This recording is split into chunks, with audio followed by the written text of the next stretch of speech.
The massive warship Vanquisher cut through the darkness of space like a knife.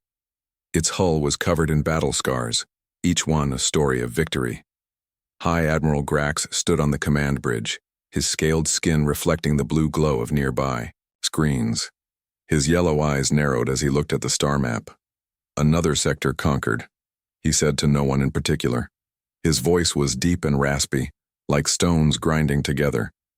The Marvellians surrendered even faster than we predicted. The Zarn were a proud race.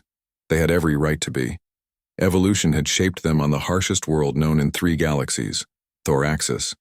Their home planet had gravity twice as strong as most habitable worlds, an atmosphere filled with toxic gases and electrical storms that never stopped. Only the strongest survived there. After thousands of years of such pressure, the Zarn had become nearly indestructible. Science Officer Zex approached Grax with a tablet in his clawed hand. Zex was smaller than most Zarn, but his mind made up for what his body lacked. "Hi, Admiral. Our long-range sensors have detected unusual signals from an unexplored sector," Zex said. "They appear to be artificial." Grax took the tablet and examined the data. "A new species to study? Or perhaps to add to our collection? The signals come from a small solar system with 8 planets. The 3rd planet seems to be the source." Zex tapped on the screen to zoom in on a blue and green world. "The beings call themselves humans and their planet Earth." Grax made a sound that passed for laughter among the Zarn. "Look at that world.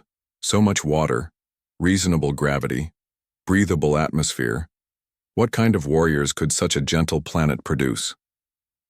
"My preliminary analysis suggests they have achieved space travel, but only within their own system. They have primitive colonies on their moon and 4th planet," Zex explained. Grax handed the tablet back. "Set course for this Earth.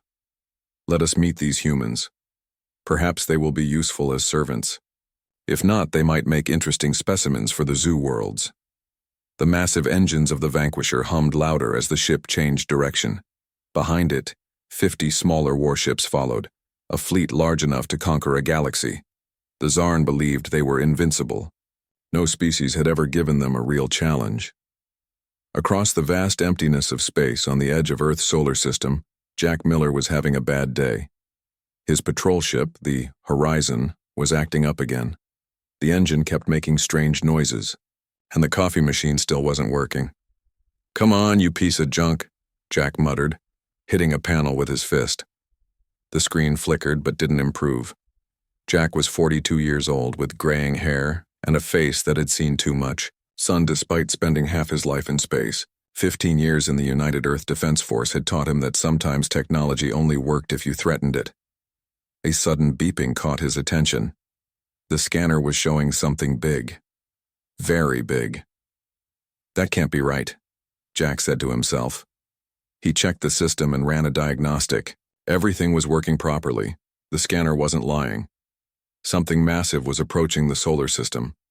Jack's hands moved quickly over the controls. "Horizon to Earth Command. Priority 1 transmission." There was a brief pause before a woman's voice responded. "This is Commander Winters at Earth Command. Go ahead, Horizon." "Commander, I'm picking up multiple large objects entering the outer solar system. They're moving fast using some kind of propulsion I've never seen before." Commander Lori Winters felt her heart beat faster. At 53, she had been preparing for this moment her entire career. First contact with an alien species. She had always believed it would happen in her lifetime. "Send me your data, Horizon, and maintain your position." "With all due respect, Commander, if these are ships, they're bigger than anything we've ever built. A lot bigger." Lori closed her eyes for a moment. "Understood. Return to Earth immediately. I'm initiating first contact protocol." Across Earth and its colonies, alerts began to sound. Not public alerts. Those would come later if needed. For now, only key personnel were being notified. In New York, the Secretary General of the United Nations was woken from sleep. On Mars, colony, astronaut Frank Carter looked up from his meal as his communication device buzzed with a priority message. In her lab in Arizona, Exobiologist Diane Powell was studying soil samples from Venus when her assistant ran in with the news. "Doctor, Powell, they're calling everyone back. They say it's first contact." Diane's hands trembled as she removed her gloves. She had spent her life wondering what alien life might look like. Now she might actually find out. Back on the Vanquisher, Grax was reviewing the latest reports on Earth. "They have nuclear weapons," Zex noted, "and some form of plasma-based defenses around their major settlements." Grax dismissed this with a wave. "Primitive technology, nothing that can harm our ships." "There is something interesting, though," Zex continued. "Their recorded history shows constant warfare. These humans fight each other regularly over territory, resources, ideology. They've been killing each other since they could hold weapons." Grax turned to look at the approaching blue planet on the main screen. "A species with a taste for battle? Perhaps they will provide more sport than I expected. But look at their world, so safe, so comfortable. No real predators, no deadly atmosphere. They cannot possibly be prepared for the Zarn." The Vanquisher's second-in-command, Commander Kroll, joined them on the bridge. His battle armor clinked as he moved. "The fleet is in position, High Admiral. Shall we begin with a show of force? Perhaps destroy one of their orbital platforms?" Grax considered this. "No. I am curious about these humans. Let us approach diplomatically first. If they submit willingly, we save ourselves the effort of conquest." Kroll looked disappointed. Like most Zarn, he enjoyed combat. "Prepare a delegation," Grax ordered. "I will meet these humans myself." As the Zarn fleet entered the solar system, Earth's defenses went on high alert. Military bases around the world prepared for the worst. In orbit, space stations converted to defensive positions. Humanity had long speculated about alien contact, but now that it was happening, fear mixed with excitement. In the White House Situation Room, President Ed Carson addressed his crisis team. "What do we know about them?" he asked. National Security Advisor Helen Ward answered, "Not much, sir. Their technology is far beyond ours. Based on their fleet size, they appear to be a military power." "Or perhaps that's just how they travel," suggested Secretary of State Gary Peters. "We shouldn't assume hostile intent." President Carson nodded. "Prepare for both possibilities. I want our best people on the diplomatic team, but I also want our defenses ready." He paused, looking at the satellite images of the alien ships. "Humanity has been divided for too long. Maybe this is what finally brings us together." Little did Earth know, but the Zarn were about to meet their match. The comfortable-looking blue planet had produced something the universe rarely saw. A species forged not by physical hardship, but by the unique challenges of Earth. The ultimate Deathworlders were about to introduce themselves. The meeting point was a space station positioned between Earth and Mars. It had been quickly converted from a research facility to a neutral ground for the first official contact between humans and the Zarn. Both sides had agreed to bring only small delegations. The human team arrived first. Ambassador Alan Grant led the group. He was tall with gray hair and calm blue eyes that had seen many difficult negotiations on Earth. Next to him stood Kate Foster, head of security, a woman with short brown hair and muscles that showed years of combat training. On his other side was Greg Johnson, the best xenolinguist on Earth, who had mastered 27 human languages and now faced his biggest challenge. "Remember," Alan said to his team, "we represent all of humanity today. No matter what these aliens look like, or how they act, we stay professional." Kate checked her sidearm one last time. "I still think this could be a trap." "That's why you're here," Alan replied with a small smile. "But let's hope for the best." The station's alert system beeped. The Zarn ship had docked. Everyone took a deep breath as the airlock began to cycle. The door slid open and the humans got their first look at the Zarn. High Admiral Grax ducked to enter the room. He stood nearly 8 feet tall with scaled green skin that looked like armor. Behind him came Science Officer Zex and 2 guards carrying weapons unlike anything the humans had seen before. Greg Johnson's translation device began working immediately, processing the strange sounds coming from the aliens. "Greetings, creatures of Earth," Grax said, looking down at the humans. I am High Admiral Grax of the Zarn Empire. We have come to evaluate your species. Alan stepped forward, not showing any fear despite the size difference. Welcome to the Sol System. I am Ambassador Alan Grant of Earth. We are honored to be the first humans to meet beings from another world. Grax's yellow eyes narrowed. He was surprised that these soft-looking creatures weren't cowering. Where was the fear? The natural respect that all species showed the Zarn? Your species has developed remarkable technology for inhabitants of such a mild world, Grax said with a tone that even through translation sounded dismissive. Alan's expression didn't change. We find Earth quite challenging, actually. What you consider mild has shaped us in ways you might find surprising.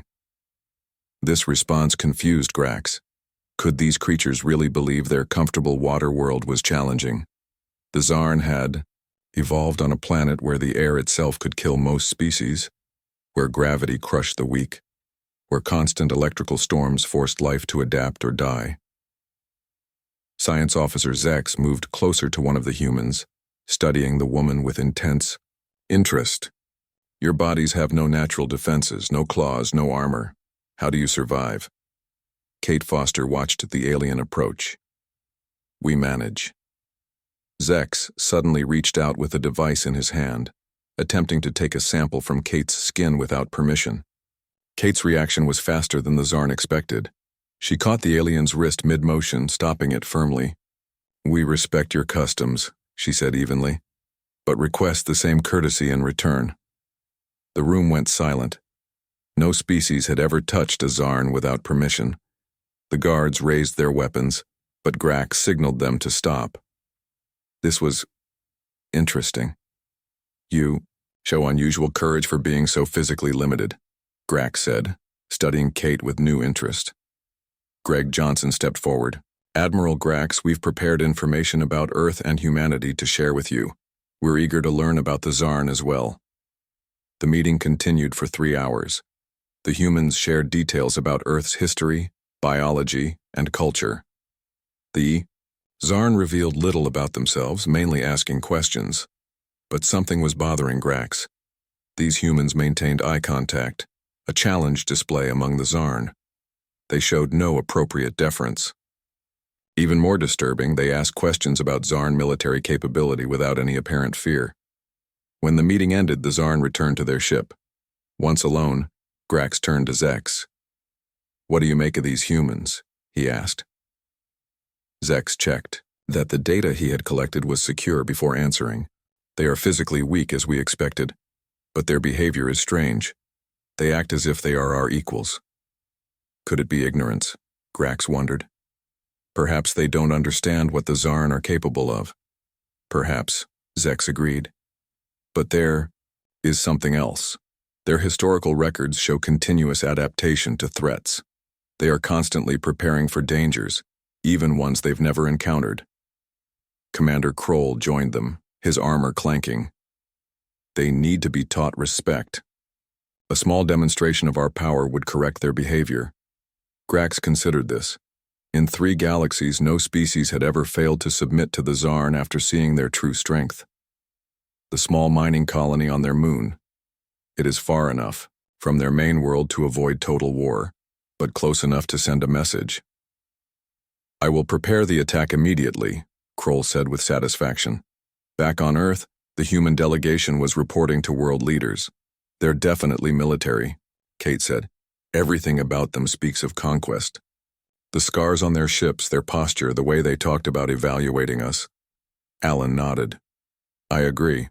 They were surprised by our confidence. I think they expected us to be intimidated. President Carson looked troubled. Recommendations? Prepare. For conflict, Kate said without hesitation. Hope for peace, but be ready for war. I have a feeling they're used to being feared, Greg added. When they weren't feared, they seemed confused. Admiral Steve Garrett, the head of Earth's Combined Defense Forces, spoke up. We've been monitoring their fleet movements. Several. Ships are changing position. They could be preparing for something. On the lunar mining colony, Supervisor Peter Young was ending his shift when the alarms went off. At first, he thought it was another pressure problem in Section 7, Those always acted up during temperature changes. "What's going on?" he asked. "The control room." The response came with panic in the voice. "Unknown ships approaching. They're not responding to communication and they're coming in fast." Peter ran to the window just in time to see bright beams of energy cutting through the lunar sky. The mining equipment outside exploded. The ground shook. "Everyone to emergency shelters," he shouted into his comm. "This is not a drill." Across the solar system, humans watched in horror as the Zarn attacked the lunar colony. The message was clear: submit or face destruction. But the Zarn had made a terrible mistake. They believed they were sending a message of intimidation. Instead, they had awakened something they didn't understand. On the Vanquisher, Grax watched the attack with satisfaction. Now they will understand what it means to face the Zarn. Prepare for their surrender transmission. Instead, every communication channel suddenly filled with a different kind of message. Not pleas for mercy, but calls to action. Humans across Earth and its colonies were mobilizing. Military vessels changed course, heading toward the Zarn fleet. Civilian ships evacuated the nearby areas. "High Admiral," said a confused communications officer. "They're not surrendering. They're attacking." Grax could not believe what he was hearing. Impossible. No species has ever responded to a demonstration attack with anything but submission. Yet the screens showed dozens of human ships moving. With clear purpose. Grax had expected fear, confusion, disorganization. Instead, he was watching a coordinated response happening with surprising speed. "These humans," he said slowly, "are not what we expected." The first human ships to reach the moon were not military vessels but rescue craft. Despite the danger, they rushed toward the damaged colony. On Earth, Admiral Steve Garrett coordinated the response from the underground command center in Colorado. "Status. Report," he demanded. "Lunar colony reports 23 injured, 2 dead," an officer replied. "The eastern dome is damaged but holding. Mining equipment destroyed." Steve's face hardened. He was 56 years old with a scar running down his left cheek from a training accident years ago. And the aliens? 6 ships in attack formation, above the colony. 10 more approaching from orbit. Steve studied the tactical display. The Zarn had superior technology and firepower, but they had made 2 critical mistakes. First, they had attacked civilians.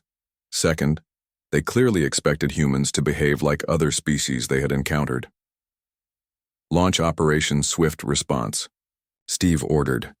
Across Earth's defensive perimeter, ships that had been hiding in plain sight suddenly activated. Earth had kept its best weapons secret, pretending to be less advanced than they actually were. Planetary defense specialist Olivia Wright had designed shield systems specifically to counter energy weapons, like those the Zarn used. The shields weren't perfect, but they would give human ships a fighting chance. Tactical Officer Paul Davis implemented his unconventional battle plan. Instead of meeting the Zarn head-on, human ships approached from multiple angles, using the moon itself. For cover, "High Admiral, human vessels approaching," reported a Zarn officer aboard the Vanquisher. "Their formation is unusual." Grax watched the tactical display with growing confusion. These humans weren't fighting like any military he knew. They moved in small groups, attacking quickly, then retreating before the Zarn could respond effectively. "They're like insects," Commander Kroll said with disgust. "Annoying but harmless." Then the first Zarn cruiser reported serious damage. A small group of human ships had concentrated fire on a single point in its shield. Before the cruiser could adjust, a missile had penetrated and damaged its propulsion system. "Impossible," Kroll whispered. A second cruiser reported similar damage. Minutes later, the humans were not fighting to win. They couldn't possibly defeat the Zarn fleet, but they were fighting with surprising effectiveness. "Enough of this," Grax ordered. "Destroy them all. Full attack." The space around the moon lit up with energy beams and explosions as the battle intensified. Human ships took heavy damage, but they kept fighting. The Zarn were shocked to see damaged vessels continue attacking even when their situation seemed hopeless. The Earth ship Defiant was hit directly in its command center. Captain Roy Bennett was killed instantly along with half the bridge crew. Lieutenant Sam Phillips took command despite a serious injury to his arm. "Keep firing," Sam ordered through gritted teeth. "Get us behind that ridge." The damaged ship limped, behind a lunar mountain using it as cover, while repair crews worked frantically. On another Earth vessel that had been boarded by Zarn soldiers, Communications Officer Richard Lee found himself trapped in the control room. He was wounded and knew he wouldn't survive, but he continued transmitting tactical data to Earth Command, giving them vital information about Zarn boarding tactics and armor weaknesses.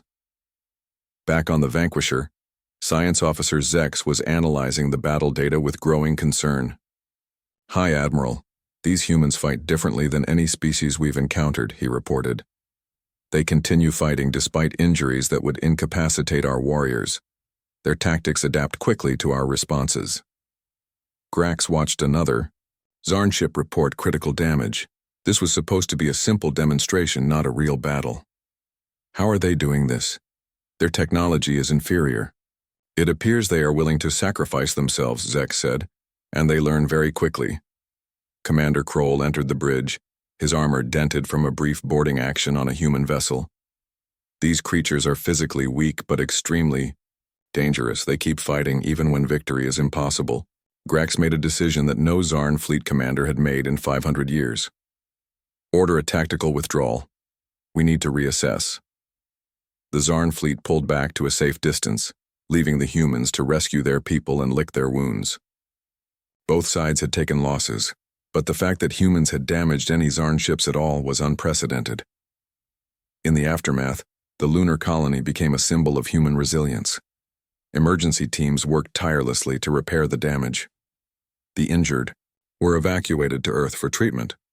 Among them was mining engineer Lisa Carter, who, despite having both legs crushed by falling equipment, had crawled through debris to seal a breach that would have killed everyone in her section. On Earth, leaders gathered to discuss the situation. The aliens had technology far beyond human capabilities, but the initial battle had shown they weren't invincible. "They expected us to surrender immediately," said Defense Minister Joe Baker. "When we didn't, it confused them." President Carson nodded. "But they'll be back, and next time they'll be better prepared." "So will we," Admiral Garrett replied. "We've analyzed their weapons and tactics. We can adapt." Meanwhile, on the Vanquisher, Grax called an emergency meeting with his officers. "These humans require further study," he announced. "They are physically inferior, but fight with unexpected skill and determination." Science Officer Zex brought up a series of images on the main screen. "I've been analyzing their planet more carefully.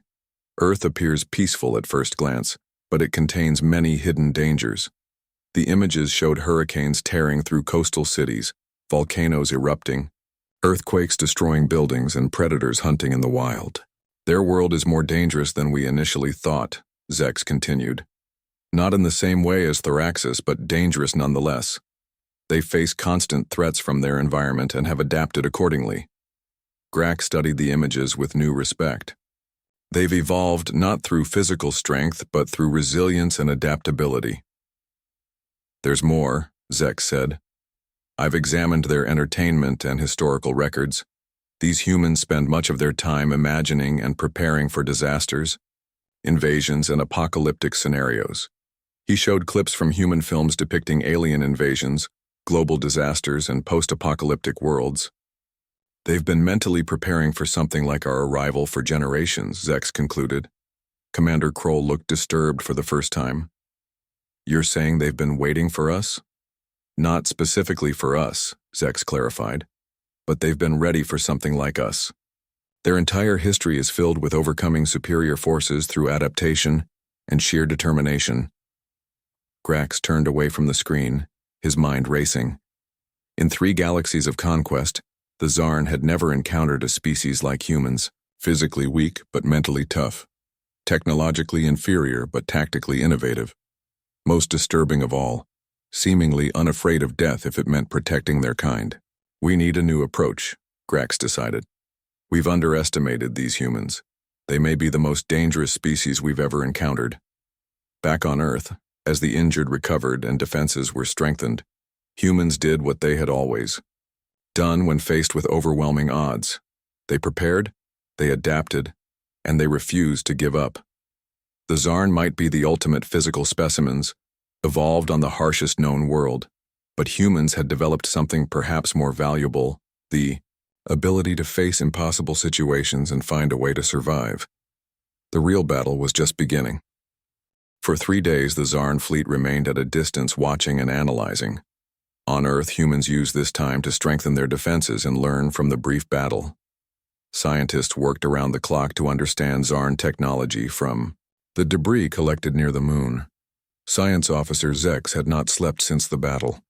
He had been completely focused on learning everything possible about humans and their planet. What he discovered disturbed him deeply. "Hi, Admiral. I must show you my findings," Zex said as he entered Grax's private chamber aboard the Vanquisher. Grax looked up from battle plans. "What have you learned, Science Officer?" Zex placed a data tablet on the table. "These humans are more than they appear. Their planet, while seemingly hospitable, contains countless daily threats to their survival." The screen showed images of Earth's many environments: scorching deserts, freezing polar regions, dense jungles, and stormy oceans. "Their world has more climate variations than any planet we've encountered," Zex explained. "Humans have adapted to live in all of them." Grax studied the images with growing interest. "Yet they have no natural armor or enhanced strength. That's what makes them remarkable," Zex continued. "They've survived through intelligence and tool-making. But there's more." The screen changed to show microscopic images. "Their world contains thousands of species that can kill them. Microscopic organisms, venomous creatures, predatory animals. Even their plant life can be deadly." Grax's yellow eyes narrowed. "How have they survived?" "Through remarkable adaptation and medicine. They've turned many poisons into medicines. They eat plants that would kill other species and call it spicy food." The screen showed humans engaged in various activities: climbing mountains, diving in deep oceans, running marathons through deserts. For recreation, they deliberately seek out dangerous situations, Zex said with disbelief in his voice. "They call it adventure or sport." Grax stood and paced the room. "So their world is more challenging than we thought, but it still doesn't explain their fighting skills." "This is the most concerning part," Zex replied, changing the display again.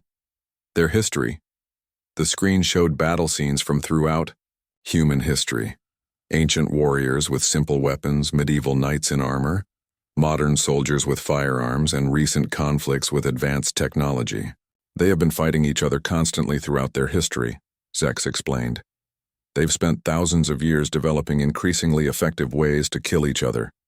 They've mastered warfare on land, sea, in the air, and now in space." Grax stopped pacing. "They've been training for interstellar war without even knowing it." "Exactly," Zex nodded. "And there's one more thing." He changed the display one last time. "Their entertainment media." The screen showed clips from human movies and games depicting alien invasions, apocalyptic scenarios, and humans fighting against overwhelming odds. "They spend their leisure time imagining scenarios exactly like our arrival," Zex said. "They've mentally prepared for this specific situation for generations." Commander Kroll had entered silently during the presentation. He spoke now, his voice unusually subdued. "So they're not just physically adapted to their world. Their minds have been shaped by constant challenge and conflict." "Yes," Zex agreed. "In many ways, their planet is as harsh as Thoraxis, just in different ways. While we evolved physical strength and durability, they evolved adaptability and resourcefulness." Grax returned to his seat, deep in thought. "We have underestimated these humans, severely.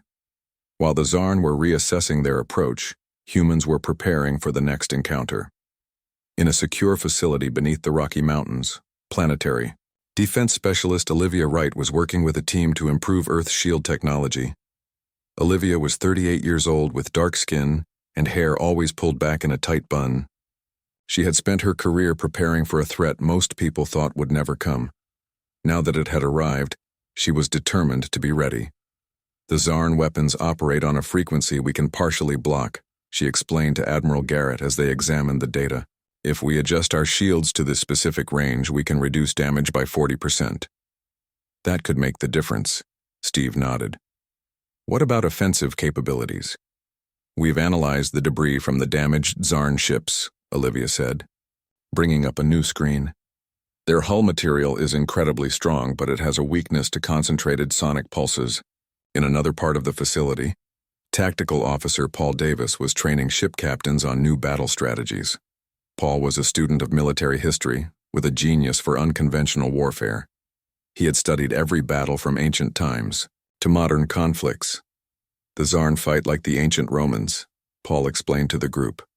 They rely on superior strength and disciplined formations, but history shows us that doesn't always work.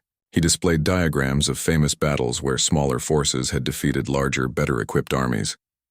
We fight like the Parthians against Crassus, or the Vietnamese against foreign powers, he continued. We avoid direct confrontation. We strike quickly where they're vulnerable, then disappear before they can respond. On the far side of the moon, away from the Zarn's direct observation, a special mission was underway.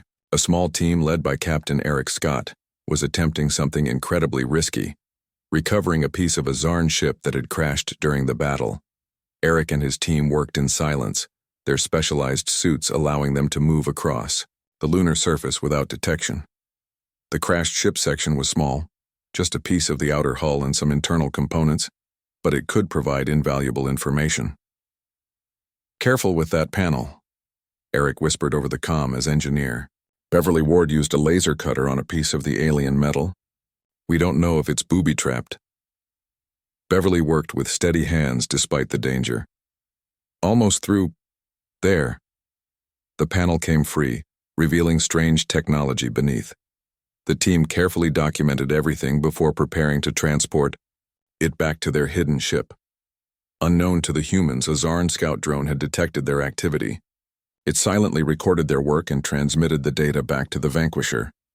High Admiral Grax watched the humans salvaging Zarn technology with mixed emotions. On one hand, he was angry at their audacity. On the other hand, he felt growing respect for their resourcefulness.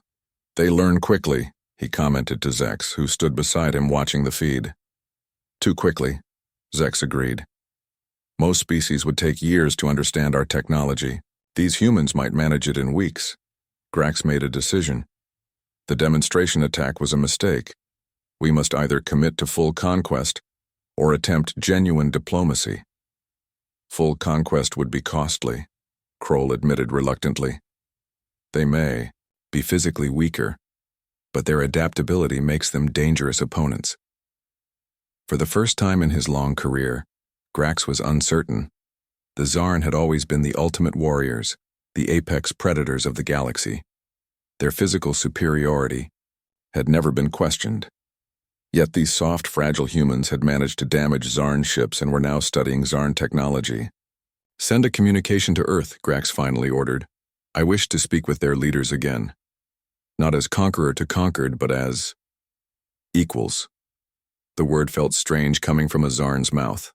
Equals. But perhaps these humans, these surprising creatures from a deceptively dangerous world, deserved that respect. On Earth, the message from the Zarn ship was received with caution and hope. Perhaps there was a path forward that didn't lead to war. Perhaps two species of survivors, shaped by very different challenges, could find common ground. The meeting place was changed from the space station to a location on Earth itself. This was a major concession from the Zarn, who rarely set foot on other species' worlds. The site chosen was a wide field in Switzerland, surrounded by mountains. The location offered natural beauty but also open space where no one could hide an ambush. The Zarn delegation would be led not just by High Admiral Grax, but by Emperor Vaz himself. The news that the Zarn ruler would personally attend shocked everyone. Emperor Vaz rarely left the Zarn homeworld of Thoraxis. President Samantha Harris of the United Earth government prepared to meet the alien emperor. She was 57 years old with silver-streaked dark hair, and the steady gaze of someone used to making difficult decisions. "Are we sure this isn't a trap?" asked Defense Minister Baker. "We can't be certain of anything," President Harris replied. "But our intelligence suggests they genuinely want to talk. They could have continued the attack if conquest was their only goal." The day of the meeting arrived with clear skies and a cool breeze.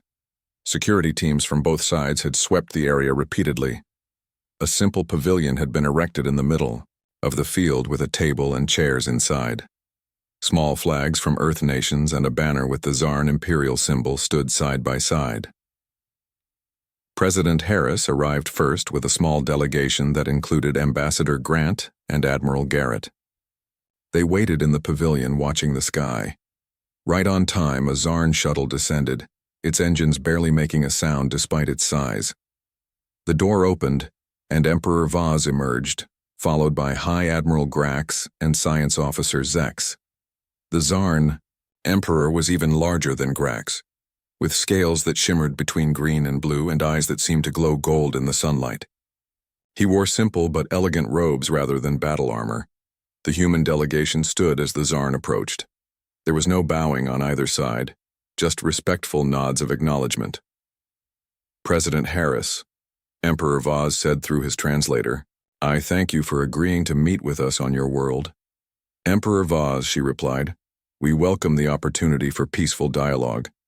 They sat across from each other at the table. For a moment, there was silence as two very different species studied each other. Emperor Vaz spoke first. "Our species has made an unprecedented error in judgment. We assessed your kind based on physical attributes and planetary conditions we understood. We failed to recognize that adversity creates strength in different forms." President Harris nodded. "We have a saying on Earth, never judge a book by its cover. It means appearances can be deceiving." "Indeed," Vaz agreed. "Science Officer Zex has shared his findings about your world. Earth appears gentle at first glance but contains countless challenges. You've adapted not through physical evolution, but through ingenuity and determination. While your world thoraxis shaped your bodies," President Harris said, "Earth shaped our minds. We've survived by learning, adapting, and working together." The conversation continued for hours as both sides shared information about their worlds, histories, and cultures. The differences were stark. The Zarn valued physical prowess, direct confrontation, and clear hierarchies. Humans prized innovation, cooperation, and resilience.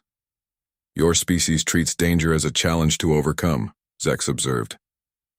"Ours treats it as a test of strength." Ambassador Grant smiled. Perhaps both approaches have merit. By midday, the discussion had moved from philosophical to practical matters. Trade possibilities, cultural exchanges, and shared scientific research were all proposed.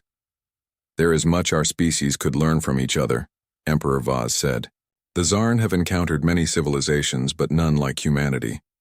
As the talks progressed, a small team of scientists from both sides met nearby. Dr. Susan Lee, Earth's leading expert in xenobiology, examined medical data with her Zarn counterpart.